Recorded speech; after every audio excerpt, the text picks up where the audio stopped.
If you're getting ready to do your holiday shopping at Nike, Macy's, or Samsung, make sure you head to Rakuten first. Rakuten helps you save big on whatever you're buying for the holidays. Getting gifts for friends and family? Get some cash back for yourself. Plus, save on festive home decor, party outfits, and that trip to see your fam. With Rakuten, you can earn cash back on top of the biggest sales of the season, so you get the most savings. And it's easy to use. Just start your shopping at Rakuten.com or use the Rakuten app. You'll get your cash back payments through PayPal or check. Rakuten partners with over 3,700 stores. The stores pay Rakuten for sending them shoppers, and Rakuten shares the money with you as cash back. Join for free at Rakuten.com or get the Rakuten app. That's Rakuten. When it comes to quality sleep, Ashley has you covered with top mattress brands at winning prices and with special financing options available. You can snooze now and pay later. Plus, your mattress purchase helps give the gift of better sleep to children in need and U.S. Special Operations Forces. Visit your local Ashley store or shop online today and make every snooze count. Financing is subject to credit approval. See store or ashley.com for details.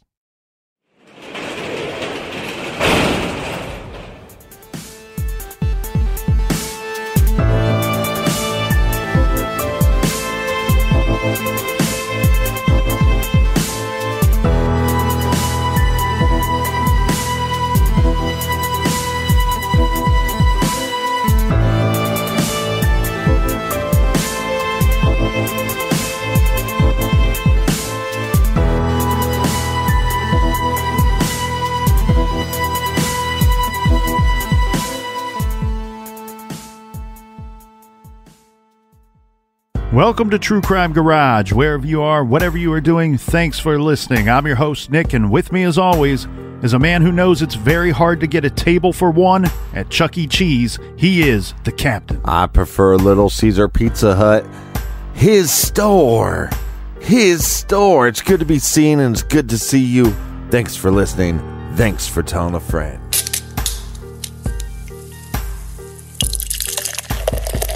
This week we are very happy to be featuring the Carlson Amber Ale by the exquisite brewers over at Elizabeth Brewing Company. This medium-bodied, tawny-colored ale is brewed with roasted barley and dark crystal malts, creating a nutty caramel malty flavor. Garage grade 4 out of 5 bottle caps. Now let's give some cheers to our good friends right here, Captain. First up, cheers to Courtney, who I think is in Rockford, Illinois, and also a shout out to Joshua listening on the Stitcher app. And a big we like your jib to Kelly in Tiffin, Iowa. Next up, we have Clooney in Adelaide, Australia. George Clooney. And a big shout out to Carrie in Pagosa Springs, Colorado. Here's a double cheers to Jack and Taylor in Brisbane, Australia. And last but not least, cheers to Shelby in Portland, Maine. Everyone we just mentioned went to truecrimegarage.com and contributed to this week's beer fund, and for that, we thank you. And for all of our old episodes, check us out on the Stitcher app. They are free. And you can also check out our bonus show called Off the Record.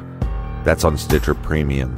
And that is enough of the business. All right, everybody, gather around, grab a chair, grab a beer. Let's talk some true crime.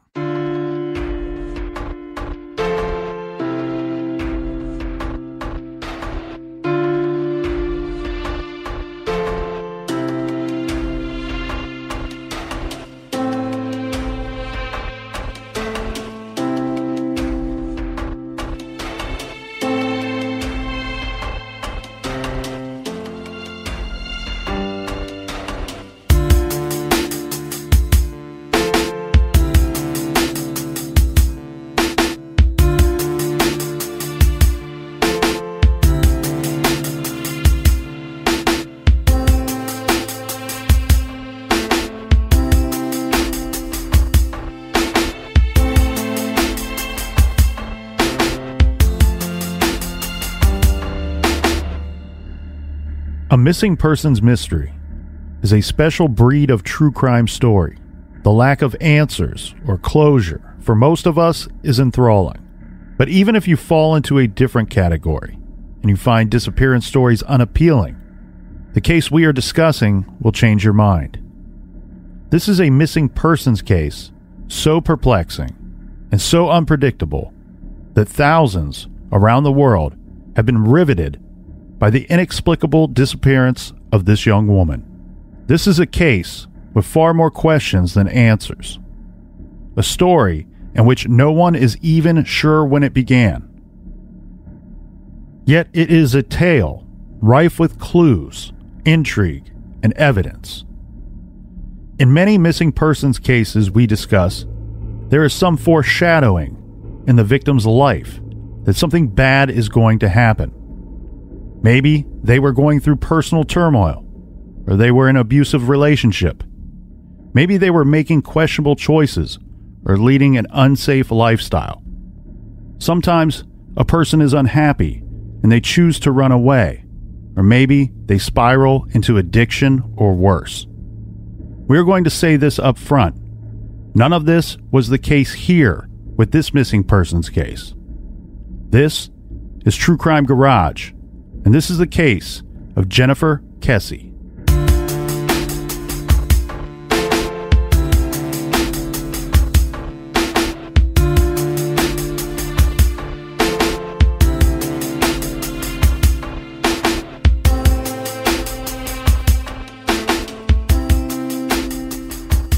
Jennifer was born on May 20th, 1981 to loving parents Drew and Joyce Kesse. She, her parents, and her younger brother Logan were incredibly close. Jennifer was born in New Jersey, but the family moved to Tampa, Florida when she was a child. As a kid, Jennifer was always very responsible and well-behaved. She got good grades, had a ton of friends, and she got along with her parents. Jennifer truly was a golden child. With blonde hair, big bluish-green eyes. She grew up to be 5'7" or 5'8" tall, 130 pounds. She graduated high school and moved on to the University of Central Florida, where she majored in finance after switching from pre-med. Jennifer worked hard and was serious about her schooling and ambitions. When she graduated in 2003, she had multiple job offers.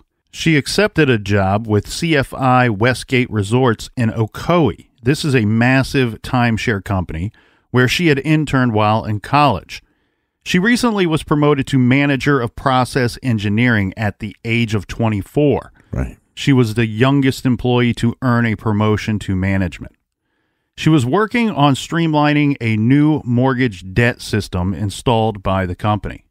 The CFI Westgate owner is David Siegel, a somewhat showy, I have to laugh at my own words here, a very showy individual. He's well known. He's a multimillionaire who built a house so large, 90,000 square feet, that it was featured in the documentary The Queen of Versailles, which, if you haven't seen that, it is total, like, guilty pleasure. Sit down, eat popcorn, drink beer, watch that documentary. Jennifer loved her job and had good friends in the division of the huge company she worked in. She was a creature of habit. Many people would probably describe her as type A. She was the kind of person who left for work at the same time every day, who planned her outfits in advance, who had common sense, and who was not afraid to stand up for herself and speak her mind. Right. Although Jennifer was self-confident, independent, and didn't take crap from anyone, she was also fun. Jennifer had a lot of friends, both from childhood and her sorority and college, all of whom describe her as a wonderful person who was a great and loyal friend, and who could be counted on. She was obsessed with the New York Giants and insisted on watching every game. She loved the Dave Matthews Band, shopping, and the beach. Jennifer made an amazing mac and cheese and drank beer and loved to dress up and go out at night. But she was always in bed at a decent hour and at work on time the next day. Jen had a tiny tattoo of a shamrock on her left hip. I found this interesting. I have a couple of friends like this that have a lot of safety measures that they take, some precautions that they take. Seems like Jennifer was really into that. Yeah, she has been described as very cautious and also aware of her surroundings. She never walked alone at night if she could help it, always locked her car doors and carried pepper spray, which was purchased for her and all of her friends by her father, Drew. Some of this is attributable to her parents, who, having been mugged at gunpoint years earlier, they were sure to teach their daughter about safety and awareness. Some of it was because Jennifer was a big fan and watched a lot of Law and Order SVU, which will, if you watch enough of it, will scare the crap out of anybody. Jennifer's mother even says that Jen knew to deliberately crash her car in the event that she was carjacked to set off the airbags and have a chance to escape. She also knew that in the event she was ever placed in the car trunk, that most trunks have internal latches, or you can kick out the taillights to attract attention. Right. Up until November 2005, Jennifer lived with her friend and roommate in Metro West. It's a planned community. But her roommate was getting married, so she needed to move on. Right around Thanksgiving 2005, 24-year-old Jennifer purchased her first home for $207,000. This was a condo in a complex called Mosaic at Millennia. Right. That was being converted from apartments to condos in the height of the Florida real estate bubble. Yeah, but this area wasn't super great. It was located by a mall, a new mall. This is what I call when you have an area that's trying to be a nicer area and is also kind of surrounded by poopy areas. Those are real estate terms. Yeah, poopy. Yeah, you don't want to live here. It's kind of poopy. Half of the complex was still being constructed, and the other half was being converted over from apartments to updated condos. Now, Jennifer's unit, number 2226, was in building 22 on the second of 3 floors. Logan Kesse described the Mosaic at Millennia as a literal construction zone. This complex was located at 3573 Conroy Road and featured multiple buildings, fronted on a very large pond, and had an even larger wooded area behind the complex. Jennifer's parents helped her pick out the place. It was right across the street, as the captain said, from a fancy new shopping mall called the Mall at Millennia, which featured retail shops and eateries. The newspapers at the time described the Mosaic at Millennia as, quote, upscale, gated, and fenced. But it's a fair statement to say that the area was just newly becoming nice, and that it bordered on some areas that were not so upscale. Yeah, well, and it's also not gated at the time because there's so much construction going on. There are gates. They are not being closed or used properly, and we'll get into that heavily later. Right. Some of the neighboring areas have even been described as sketchy or poopy. Mosaic at Millennia is your typical pastel-colored Florida stucco buildings with open-air hallways leading to the condos. This was still a major construction zone, just like her brother described. And this place was not close to maximum capacity. News reports from 2006 indicate that only about 250 of close to 500 units were full, and only one other condo on Jennifer's floor was even occupied. Many of the condos were still being renovated and were empty, and in fact, it came out later that many of the workers that were employed in the construction project were permitted to live or stay for a while in these empty condos while they worked the job. One well-known story is that Jennifer, who had only been living in her new condo for about 3 months when she vanished, had told friends and family that while she loved her new place, this was a very nice condo, by the way, with a balcony overlooking a pond, granite countertops, and her own laundry room, she did not like the workers. She told people that the workmen catcalled at her and whistled when they saw her. For anyone, especially a young woman living alone, this is quite an uncomfortable situation. Her parents, who lived about 2 hours away, encouraged her to report this behavior to the manager's office, but it does not seem that Jennifer ever did so. Jennifer refused to allow anyone into her condo when she was not home. But when she first moved in, her condo needed some finishing touches like paint and plaster. So she would come home from work on her lunch break, let the workers in, and stand there with the door open to the hallway on the phone with a friend or her parents while the men worked. She always locked up after she left. There seems to be no way to track who all the workers were on site at the time.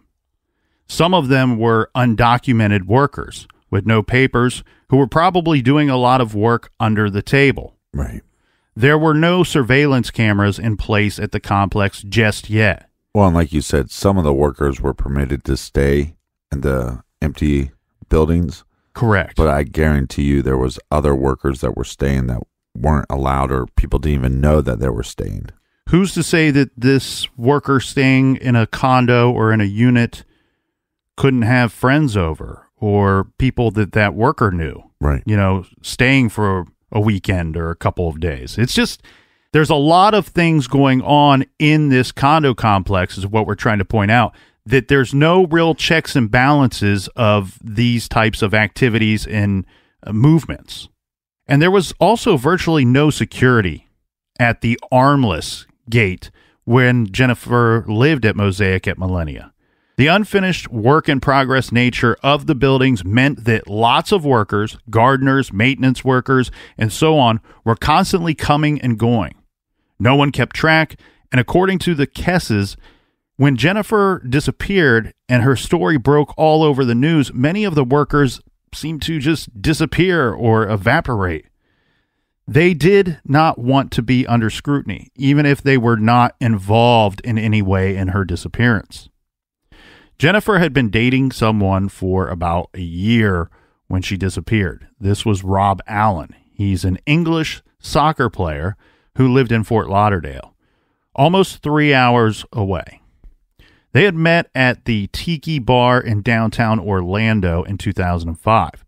Rob was 8 years older than Jennifer, but the two seemed to be a good match since Jennifer was somewhat mature for her 24 years of age. They spoke multiple times every day, and the two of them alternated trips to stay with each other, taking turns every weekend. Rob figures heavily into this story, into the story of Jennifer's disappearance, since he was the last known person to speak with her. Rob has grown very close with the Kesse family and remains so to this day. Well, and back to your one point, it's really hard to have undocumented workers because we don't know what kind of criminal history that they have. And so in this case, too, we have the undocumented workers staying in the same complex as the owners. Yeah, and the other thing I want to point out, too, to top all of that off, we have the false sense of security that some of the optics provides for the condo owners. Right. They are sold that this place is gated and secure. I'm here to tell you it's neither. And there seems to be no question of what happened to Jennifer Kesse in January of 2006. Jennifer was abducted. Everyone, including the Orlando Police Department, agrees to this. But the remaining questions surrounding her disappearance is who took her? How did they take her? And even when did they take her? All of this is unknown even to this day. Let's go through the timeline of the disappearance of Jennifer Kesse to establish what we know and what we do not know. On Wednesday, January 18th, 2006, Jennifer drove from Orlando to her boyfriend Rob Allen's in Fort Lauderdale. This was after work. On Thursday, January 19th, the two of them flew from Fort Lauderdale to St. Croix for some R&R. They stayed in a condo there. This is with family friends of Rob's. Photos of the two show them doing the usual vacation type things. They're at the pool. They're relaxing in the sunshine. They were scheduled to fly back to Fort Lauderdale on Sunday, but for whatever reason, their flight was canceled. So after some scrambling around, they managed to get a flight to Miami and have a friend pick them up to make the 40-minute drive back to Rob's place. Jennifer got up at 6 a.m.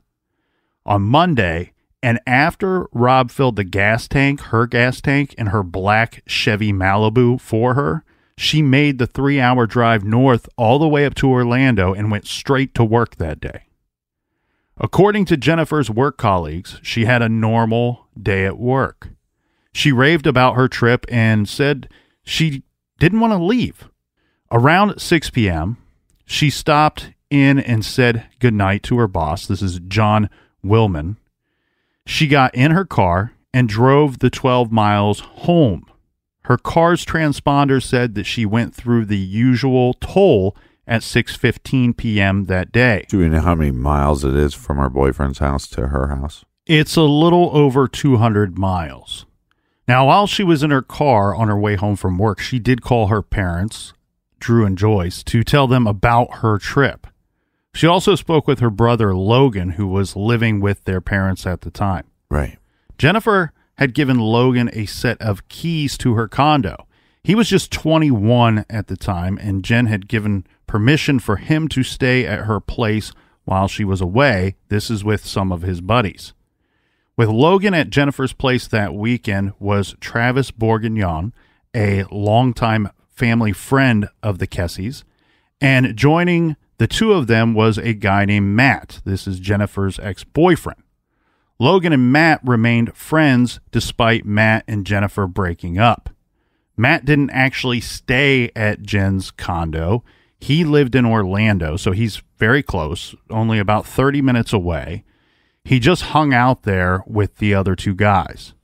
The family says that Matt took the breakup with Jennifer very hard, and he continued to pursue Jennifer for quite some time. Yeah. It's not clear where things stood in January of 2006, because we know that Jennifer had been dating Rob for, it seems like years or over a year, and rumors are that Matt had moved on to a new girlfriend. Right. On the phone with Jennifer, Logan told Jen that Travis, his buddy, had inadvertently left his work cell phone at her condo, and he needed it for work ASAP. Jennifer agreed to find it at her place, and she was going to FedEx it or UPS it to Travis the next day. The family is unequivocal about this.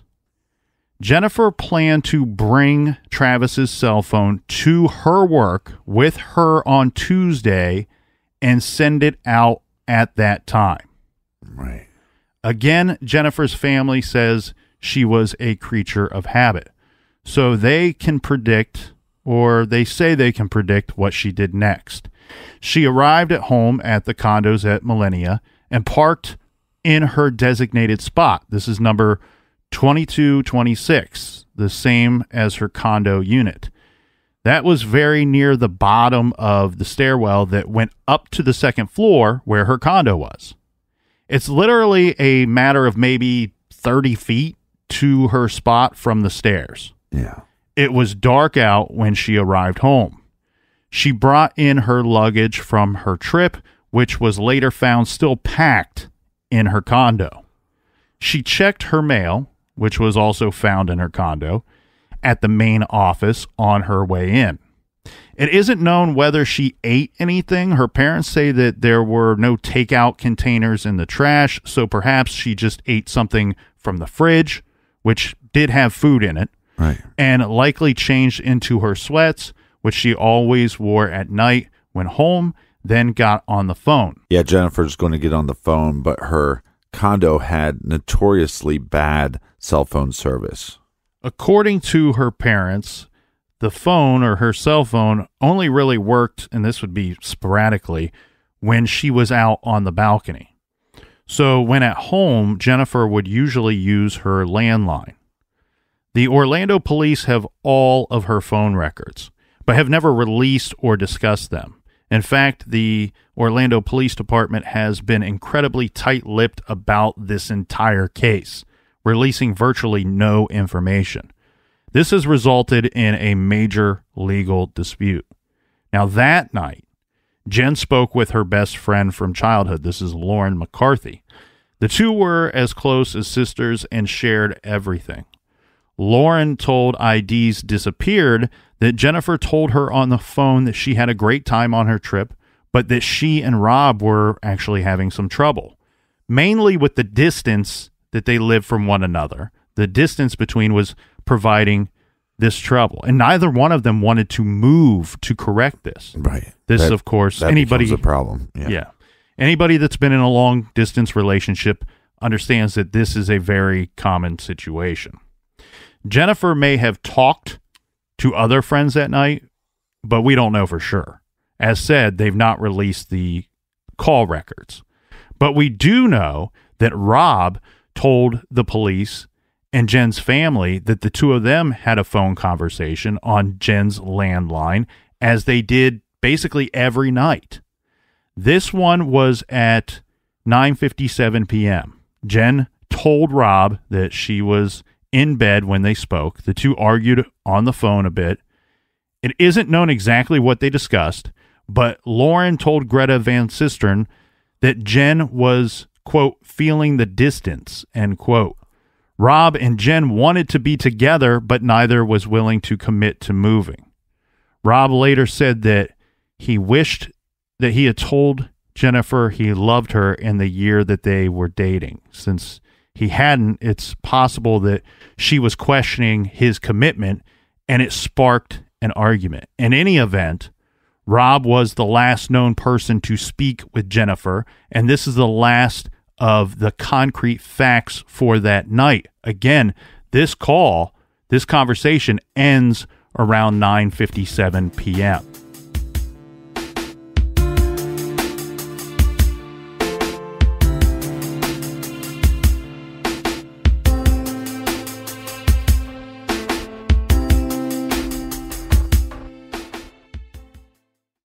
This show is sponsored by BetterHelp. Do you look forward to the holidays? Maybe you struggle with seasonal blues. This time of year can be a lot, and it's natural to feel some sadness or even anxiety about it. But adding something new and positive to your life can counteract some of those feelings. Therapy can be a bright spot, something to look forward to make you feel grounded, and to give you the tools to manage everything going on. If you're thinking of starting therapy, give BetterHelp a try.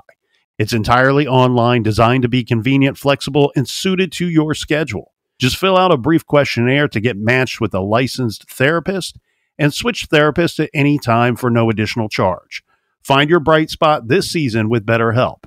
Visit BetterHelp.com/garage today to get 10% off your first month. That's BetterHelp, HELP.com/garage.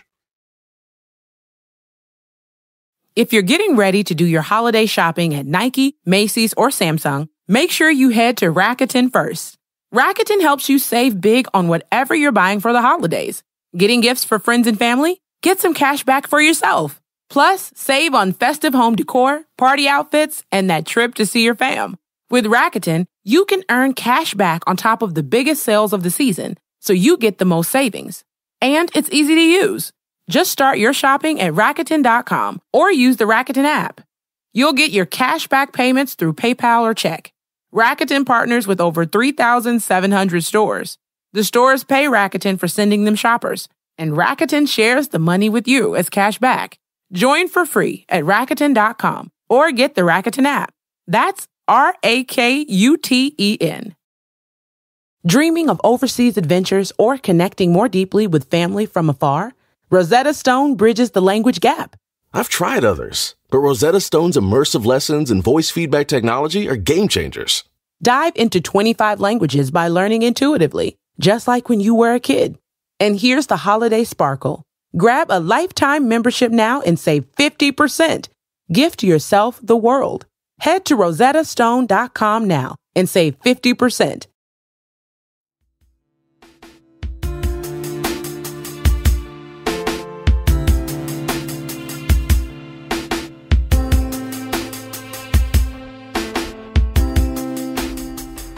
All right. We are back. Cheers, mates. Cheers. Now, the next morning, Tuesday, January 24th, 2006, Jennifer had an important meeting at work. This was scheduled for 11 a.m. Her typical routine was to leave for work between 7:30 and 7:45. She may have left early on that morning if she intended to stop at a FedEx to send off Travis's phone, but it is more likely that she intended to do as she said and make use of the FedEx services at work. Rob and Jennifer always spoke by phone in the mornings when they were apart. Jennifer would call him from the phone on her way to the office. Here's what Rob told Nancy Grace. Quote, every day she would either call me just to say good morning, have a great day, or just text me to wish me to, have a good day, love you, that type of thing. And when I didn't receive it Tuesday morning, I thought it was odd, end quote. Rob chalked Jen's being MIA up to being busy, just getting back into the swing of things after this short little vacation. Right. But after a while, he called her cell. This was before his 9 a.m. meeting at work, and he got her voicemail. He tried again a little later, but got the same result. Jennifer didn't show up for her 11 a.m. meeting.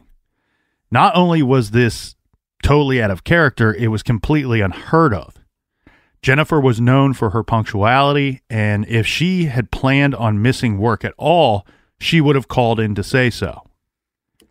After calling her cell phone and repeatedly getting her voicemail, her boss, John Willman, had the IT department check her computer calendar, and it showed that she knew about the meeting that day and had planned on attending. It was so unusual for her to be absent without any explanation at all, right, that her boss ended up calling Jennifer's parents. And sometimes in cases we see that people not taking action right away, and you got to applaud her boss for doing so. I do applaud her boss for doing so, but I do want to point out, it seems to me like, look, with these very popular cases, the ones that are more well known, right? There's hundreds of thousands of eyes and ears on these things. I've noticed, though, it seems like the employers or whoever notifies whomever or does not notify anyone, they're like vilified either way. Right. Because I've seen, especially in this case, where they're like, well, after only a few hours, why are they reaching out to her parents? They saying that it seems unusual. No. And I feel like, look, you and I, and all these other people that are questioning this behavior, they do not know Jennifer Kesse. Mm-hmm. They do not know the relationship between her and her employer and the people she worked with, the coworkers. We don't know that. We're going off of reports. So I bring that up only because I don't find it to be strange. And I think that it might, given this situation and what we're told about Jennifer and about this company and her coworkers, it might be more strange that they didn't call anybody. And keep in mind, this is after repeated attempts of trying to reach Jennifer herself. Right. And I think if I was working with people in general, and opposed to animals, as opposed to you filthy animal, or even, if we're supposed to get together to record in the garage and you didn't show up and you didn't call, and then I called you and it went right to voicemail multiple times, I'd try to get a hold of somebody in your family. Well, some reports say that this call to the parents was either because Joyce Kesse was listed as Jen's emergency contact, and some say it was because John Willman was a friend of Drew Kesse's. Either way, Jennifer's parents were notified that she had not shown up for work or for this meeting. Right. And this was reason enough for them to go into panic mode. Joyce Kesse was at a Kinko's at the time, copying materials for her work presentation that day. When she got the call, she walked out immediately, leaving everything behind to be shredded. Jennifer's parents called both her cell phone and her home phone, and of course, we know that they're receiving no answers. Her cell phone went directly to voicemail. Drew Kesse told Nancy Grace that this was the first time in 8 years that Jen had a cell phone that she did not answer his call. Right. Drew was stuck at home waiting for Travis to get back from the gym with Drew's car. Travis hadn't taken his phone, and Drew didn't know the name of the gym. So Drew made some phone calls. First to the Orlando Police Department, then to the property manager at Mosaic at Millenia. The property manager reported that Jennifer's car was not in its parking spot. At the Kesse's request, he knocked on Jen's door and then opened it and looked around and said he didn't see anything unusual. When he reported this, the Kesses became very alarmed. Drew and Joyce and Logan and their friend Travis in 2 separate cars set out for Orlando, which would be a 2-hour drive. On the way, Joyce called Rob and some of Jennifer's friends, who had not heard from her either. And she also called hospitals in the area, thinking perhaps Jennifer was in an accident. Well, think about what her brother's going through at this moment, too. You're really close with your sister, and your dad is saying, hey, look, we're going to be taking a drive because your sister's missing. That'd be frightening stuff. Right. And he had just stayed there at her place that weekend. Right. Travis and Logan arrived at Mosaic at Millenia around 3 p.m., and the Kesses arrived around 3:15. Rob also arrived on the scene. They convened in Jennifer's condo, where this is what they found. Okay, they found the door was locked when they arrived. It was also reported to be locked when the complex manager checked on it. Right. From what I can gather, one needs a key to lock the door from the outside. So either Jen locked it or someone used her key to do so. Right, but just to be clear, I'm assuming her parents had a key. I don't know if her parents had a key. I think they may have, but we do know that Logan had a key because he stayed there that last weekend. The lights were off. Jennifer's bed was unmade. Now, laid out on the bed were 2 work outfits in the tan and black color scheme. Mm-hmm. Her new 9 West alligator pumps were missing. This is interesting, and this could be key here. This is a pair of shoes that her mother was well aware of. These are shoes that they had discussed on the phone many times. Remember, Joyce and Jennifer have a daily phone call. Her luggage from her trip was still in the hallway. Remember, it's still packed at this time. She had not unpacked her luggage from that short weekend trip. Her mail was on the counter, and some of the junk mail was in the trash, which was otherwise empty other than this junk mail. There was no evidence that Jen had ate anything for dinner. It was not obvious that took place. But we would later learn that she had not used her credit or debit cards, and there were no containers or dishes lying about.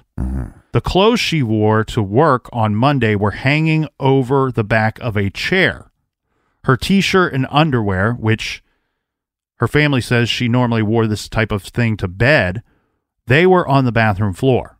And our contact case was empty, and they found her glasses, I'm assuming, on the bathroom counter. Yes, they were on the bathroom sink counter, and the contact lenses case was found to be empty. Her makeup and hair dryer were on the bathroom sink as well. And, you know, it's thought that where these items were left, that someone had possibly recently used them or used them that morning. In the shower, there were still puddles of water. This is in the corner shelf areas surrounding the shampoo and cleanser bottles. There was a damp towel draped over the washing machine in the laundry room. A portable can of pepper spray was on the kitchen counter. Remember, we discussed earlier that she carried pepper spray on her keychain. This was purchased for her by her father. But he is guessing that Jennifer had to leave it at home since she could not bring it on the airplane on the flight to St. Croix. Right, that would make sense. Take it off the keychain, and for whatever reason, it's still sitting there, which is, it's got to be driving the parents nuts. She's missing. They're checking out her apartment. pepper spray on the countertop. The evidence we have right now, you can go, well, she talked to her boyfriend at night. She probably slept in her bed. It seems like then she woke up. She got ready for work. We have the puddles in the shower. We got the wet towel. It seems as if everything would add up that she left the apartment. My mind would immediately go to, and this makes sense as to why Joyce called the area hospitals. Mm-hmm. With her car not being there and the appearance that she got ready for work and probably kept to her routine, my mind would immediately go to either we're just missing something here and she arrived incredibly late at work for some reason, or she was involved in a vehicle accident on her way to work and we can't find her or get a hold of her. That's where my mind would go to in that instance. Well, again, this is why I think people need to jump into action, because let's say it was some thing where Jennifer was going to work and her phone was messed up and she decided to stop and get a new phone before she got to work and she was running late, so she couldn't call because let's say the phone stopped working on the way to work or whatever. That eventually you're going to find her safe and you're going to go, well, maybe we overreacted. But it's better than to underact. Right, exactly. Well, there was a bottle of rum that apparently Jennifer told her father she had purchased for him in St. Croix. Mm-hmm. They find this That's a good sitting daughter. on the counter. And the condo directly across from Jennifer's was found to be unlocked. Logan, her brother, found this and went inside, and he said that it was empty and found that the condo unit had no carpeting. According to her parents, Drew and Joyce, Jennifer was a morning shower person. She always showered before work and never showered in the evening. So after seeing what we just said, they observed in the condo, they came to the conclusion that Jennifer probably woke up for work on the morning of the 24th, showered as usual, got ready for work. We talk about what was there at the condo, what they found in the condo, but let's talk about what was missing, because what's missing from the condo clinched this belief for them that she got up, performed her normal morning routine, and then something happened. Here's what was missing. Travis's Nextel cell phone, which Jennifer had told Logan she would FedEx from work the next day. Jennifer's cell phone, this is a Verizon LG flip phone. Jennifer's purse, which included her driver's license. Her iPod, which apparently she took this with her everywhere. Her car keys. Her car keys are on the same ring as her house key and her mail key. Jennifer's briefcase was also missing, which is often left in her car or even in her car trunk, sometimes overnight. This is according to her friends. And her car is missing. This is a Chevy Malibu. Right. And I would bet that everyone is kind of thinking the same thing here. Everything that was missing, Jennifer would have taken with her to work that day. But as we know, she never made it there. So what the hell happened? Yeah, what happened and when did it happen? Yeah, and that's really a big piece of this case, I believe. It's a huge missing puzzle piece. Really what we have here, Captain, is we have a 9:57 p.m. phone call that ends, and we have an 11 a.m. meeting that she was scheduled to attend. That meeting seems to set off all these alarm bells that she is not where she is supposed to be, right, and that there's something going on. So that gives us a 13-hour window of time when something went wrong. Now, right, but we can start assuming with the evidence that she slept in her bed and she woke up at some point and she was heading to work. Possibly. The other thing you can do here is instead of working with the 13-hour window of time, we can assume that maybe we could minus 3 hours or so off of that, because her regular time to arrive at work would be roughly 8 a.m. Right. So, now we're working with a 10-hour window. And yeah, but don't you think the evidence in her condo suggests that she, 1, slept there, and then 2, got ready for work? Yes, I certainly lean that way. There are plenty of people that make good, strong arguments for something could have happened late that night. And I think it's worth examining, but I'm with you. I feel like the evidence that we see points to everything was normal up until the time she was supposed to leave for work or just before. Yeah, and I think maybe it's I don't know if they did this, but couldn't you just test the towel? And if it's her DNA, then you would start assuming, again, that she took a shower in the morning and not at 10 p.m. I can say that was not done. Right. So we just don't know. Now is probably a good time to discuss Jennifer's parents, Drew and Joyce Kesse. It's safe to say they were not the typical powerless family members of victims that sometimes we see in these cases, who have no choice but to put their faith in law enforcement and wait patiently for answers. As far as the Kesses are concerned, Jennifer's disappearance, understandably so, was an unmitigated disaster, and they were not going to take it lying down. They immediately became activists, outspoken advocates for their daughter's case. As Drew told a CNN reporter in 2009, quote, "We both have big mouths. We know how to use them, and we will do everything within our power to give her the best chance of being found." Drew and Joyce are both smart, articulate, motivated, and in Drew's case, somewhat intense people. Being realistic about why people abduct women, Drew said they abduct them to rape them and kill them. They sprang into action immediately.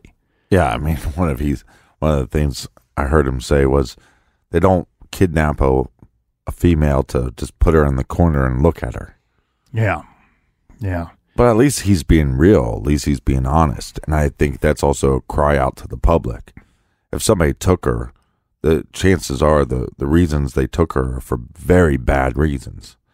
Yeah, and this needs to be important.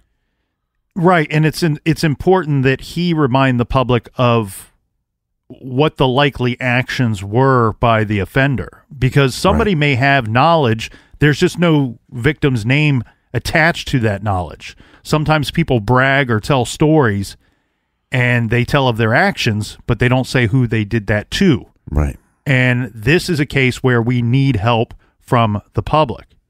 The Kesses immediately dropped everything in their lives. This is an interesting move, but I think it shows the level of their commitment to finding their daughter, finding out what happened to their daughter, and their intelligence as well. They moved into Jennifer's condo. They actually lived there full time for several months while they pushed law enforcement to find their girl. This is good for many reasons. I really believe that the condo complex is at the center of this whole case. So if there was any knowledge to learn about that condo complex or who may be going in and out of there, one could gain that knowledge by living there, by being there after hours, being there on the weekends, so on and so forth. But on top of that, they live in Tampa. It's going to be a mess to try to keep law enforcement on top of their daughter's case and be 2 hours away. From 2006 until the present day, they have been a constant thorn in the side of the Orlando Police Department. They hired private investigators. They put flyers everywhere. They held press conferences. They got Jennifer's face on the sides of buses in Orlando. They handed out playing cards with Jennifer's face to prisoners to try to drum up tips. And it wasn't just her face. They ended up taking a bunch of different missing people and putting them on the cards. That shows the level of their, just the goodness in their hearts. Well, yeah. They're trying to help their daughter's case and other missing persons cases. Right, but also the sophistication that their brains can think, hey, we have heard that sometimes this is a tactic that people use, and then why prisoners are playing with the cards, somebody comes out and says, hey, I know this person. Mm-hmm. Drew even got mic'd up and went into death row to meet with a prisoner who claimed he had information. Sadly, it turns out this was just a hoax. Well, was this the guy that he was on death row, but he claimed to know things about a lot of different cases? And I think this is the guy that they said, if he brings up whoever, that you'll know right away that it's the whole story's bullshit. He had nothing to do with it, or has no knowledge. Right, but think again. Put your brain into the mind of the father. You have this beautiful daughter. She's gone missing. You have no answers. Hey, there's this guy on death row. He might know something. You know this guy is a bad mamma jamma, right? And you have to get mic'd up and go into a room with them, and then knowing if he brings up so-and-so, that the whole story is bullshit. And so you're hopeful that you get some kind of information or some kind of lead, and you're sitting across the table from this creepo, and then he brings up that name, and then it'd be, want to talk about a roller coaster of emotions. The whole time, and it's been going on for many years. They set up a Facebook page or Facebook pages and established the JenniferKesse.com website, which is still very active today. If anybody wants to look that up, it's Jennifer, Jennifer, Kesse is KESSE.com. They contacted every consulate in the United Nations. As a result, Jen is listed as missing on Interpol and VICAP. The Kesses documented everything they came across in their search for their daughter, and they participated in countless TV specials, news stories, and podcasts to raise awareness of their daughter's disappearance. Eventually, the Kesses would be forced to sue the Orlando Police Department. Before we get too far along, Captain, I want to make sure that we do our due diligence here. We have to give credit for much of the information, the good information anyway. In this case, this is due to some of the sources we have already mentioned, but a big garage cheers has to go out to the podcast Unconcluded. So to Sean and Scott over at Unconcluded, cheers, mates. We have relied heavily on the Unconcluded podcast and the Help Find Jennifer Kesse Facebook page, which discusses the case and maintains a database of timelines and facts. Of course, we recommend both. By late afternoon, on the day that Jennifer was discovered to be missing, the Kesses had already printed off hundreds of flyers with Jennifer's picture and a photo of her car and the license plate number. They, Rob, Lauren, and 12 of Jen's sorority sisters stood on street corners near her condo and handed out these flyers to rush hour drivers. They also posted flyers all over the area, including at her condo complex. The Kesses, of course, had called the Orlando police, and they met with detectives Gause and Wright at the condo that evening, along with Rob, Travis, and Logan. I do want to point out here, though, that Detective Wright was almost immediately replaced by Detective Browning. So for anybody looking into this case, just be aware of that. Drew and Joyce were not really impressed by the detectives and with this meeting. Although they took the report, the missing persons report, and said they would look into the case, Drew and Joyce said that the Orlando Police Department's opinion was that Jennifer simply took off after a fight with her boyfriend, and eventually she would turn up. Yeah. That's what we're told almost every time, right, Captain? Yeah, it's a bunch of lazy people. So, of course, the Kesses flat out refused to believe this. They were incensed at the implications. There was no way that Jennifer had left. She loved her life. Drew and Joyce vowed to find their daughter no matter what it took. But there was very little to go on. The Orlando Police Department issued a be on the lookout for Jennifer and her vehicle. This went out around 9 p.m. that evening. The Orlando police spent 13 years investigating Jennifer's case. And Captain, you are more than well aware of this because of your work on the Tyler Davis case. But I found this to be just an interesting little stat. over 3,000 missing persons reports are filed annually in Orange County, Florida. During that time, the detectives initially assigned to the case retired a year into the investigation, and new detectives came and took over the investigation. They too left, and new ones were assigned. This is a 13-year-old investigation. I'm not faulting Orlando Police Department for assigning new detectives. When we have people retire, that's what has to happen. Right. It's a 13-year investigation. Right, you can't force them to stay on the force. So a lot of work was done. Mm-hmm. I was just going to say, there's a episode of Disappeared. It's called Girl Interrupted. It aired in 2016. And they had some detectives. I don't know which detectives they were. Right. But they had some detectives on that show talking about the case. Again, they make the claim, hey, well, we know that she got in an argument with the boyfriend, so maybe she just took off. Very unimpressed with these detectives. The thing here is, too, with the switching of detectives, so the new detectives are only left with what the old ones provide them with, right? And there was a lot of work done in this case, and the files number tens of thousands of pages.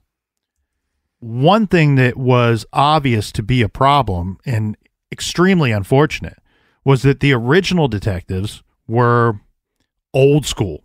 Mm-hmm. They didn't use computers. Right. They didn't really even take any notes. Mm-hmm. So when they were retiring and moving on, put out the pasture, and the new detectives come in, they're left with almost nothing.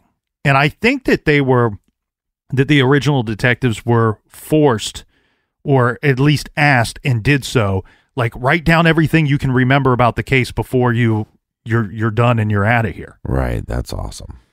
Right. That basically says, yeah, we know your daughter went missing, but we don't give a fuck. I'll tell you what, man. I cannot tell you. I don't watch the show anymore, but remember the first 48, and then I think there's another show that's the 72 hours, whatever. Anyway, I'm talking about these cases where you can watch a unit, homicide detective, robbery detective, whomever, and they're interviewing people, and I cannot tell you how many times that I've seen what I call like old school detective work in a case. Right. And I love it. Like, that's one of my favorite things. These are guys and women that are interviewing people and taking down notes. They're writing things down, even shit that doesn't seem important at the time. They write it down. And multiple times there's something that happens a week later, or some vehicle is spotted elsewhere a week later. And they can flip back through their notes and go, oh yeah, I thought I remembered something like that. I wrote down a blue Lincoln was spotted here. And then all of a sudden now they've got the lead that they needed. So I get that not everybody was raised around computers and to use them. I don't understand this in computer school. I don't understand the fact that it's been reported that these guys didn't even take notes. That seems to me to be the most basic and simplistic portion of detective work and recording your work along the way. Yeah, you wonder if that's bullshit or if they took some notes and the department can't find them. I mean, you start by the obvious.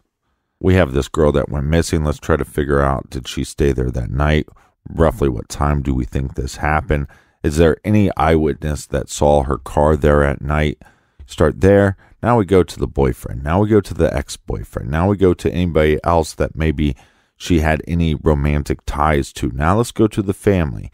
And at the same time, then you go to every staff member in that condo complex. And then you go to the different staff members of the construction. But that lies a big problem. When you don't have a list of those workers, now you have any of those workers plus any of their immediate contacts that possibly worked with them at some point. So now the pool is becoming so big to try to investigate. Well, and anyone that's experienced one of these large-scale renovations or construction projects on housing sites and residential areas, and even in commercial areas, understands that it's not as easy as just going to one big company and going, give me a list of all the workers that are working on this property. It doesn't work that way because there's multiple companies, some of them big, some of them small, some of them one-man owner-operated operations, properties. So right, because it gets they to can be difficult. Right, because they could hire one contractor that is only there to do tile, one contractor that's only there to do drywall. The problem is when you're able to contact that contractor and they're not going to give you the proper names of the people that work for them because they're undocumented. That becomes an issue. That becomes a safety issue for others. And that's where, maybe I cannot be so impressed with these detectives from this TV series, or maybe not impressed with some of the rumors that I heard, but but the cards are stacked up against these detectives anyways. Especially the newer ones, because they're left with very little information from the original detective. So for whatever reason, or however you want to slice it, much about the early months of this investigation is lost or unknown. There is virtually nothing in the case file from the first 16 months of the investigation. We do know that the following was done or was not done by the Orlando Police Department. Jennifer's condo was never processed. The handrails on the two sets of stairs leading from Jennifer's floor, the second floor, to street level were not dusted for prints. Jennifer's credit cards were checked. There was no activity after the abduction. The Orlando Police Department has never commented on her bank records or phone records. The Orlando PD checked closed-circuit TV and traffic cameras near all relevant locations. Jen's condo did not have surveillance cameras at that time. The Orlando Police Department checked pawn shops in the area. They also took Jennifer's laptop into evidence. The police visited Jennifer's workplace about a week after she went missing and did some cursory interviews with her colleagues and took her work computer into evidence as well. The Orlando police ordered a ping study to try to see where Jennifer's cell phone was on January 23rd and 24th. The discussion of the pings and Jennifer's phone is probably one of the most debated and confusing pieces about Jennifer's case. Drew Kesse addressed the pings in an episode on Unconcluded, and in one entry in the guest book on the family's website as well. And we will revisit this issue further a little later. For now, remember the Kesses said that Jennifer had terrible cell service in her condo. In addition, they have said that one of the cell towers near the Mosaic at Millennia was damaged or down at the time, implying that Jen's phone had to ping off a further away tower. When the Orlando Police Department looked at 11 pings related to Jennifer's phone, according to Drew and Joyce, the police believed that Jennifer was out and about late on the night of Monday the 23rd, moving away from her condo after her 9:57 p.m. conversation with Rob. Further, they believed that she had gone to a shady area of town. It's not known where this was. The Kesses absolutely denied that there was any way Jennifer would go out that late on a work night after getting up at 5 a.m. that day. And they said once she was in for the night and in her sweats and glasses, she would never have redressed and gone back out. The Orlando Police Department detectives said to the Kesses, quote, "You don't know your daughter as well as you think you do." One more thing that the Orlando Police Department seems to have told the Kesses was that both Jennifer's phone and Travis's phone were powered off at some point that night, around 10:40 p.m. But the Kesses knew that Jennifer used her phone as an alarm clock and didn't turn it off that night.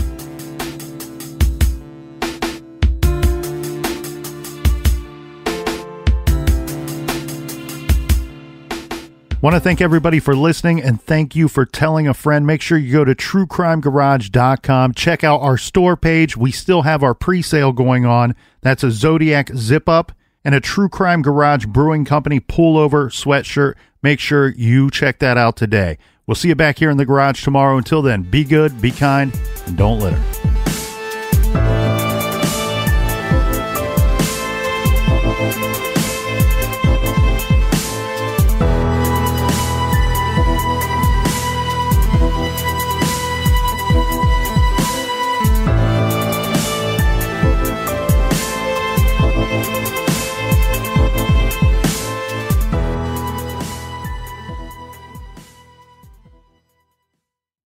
If you're getting ready to do your holiday shopping at Nike, Macy's, or Samsung, make sure you head to Rakuten first.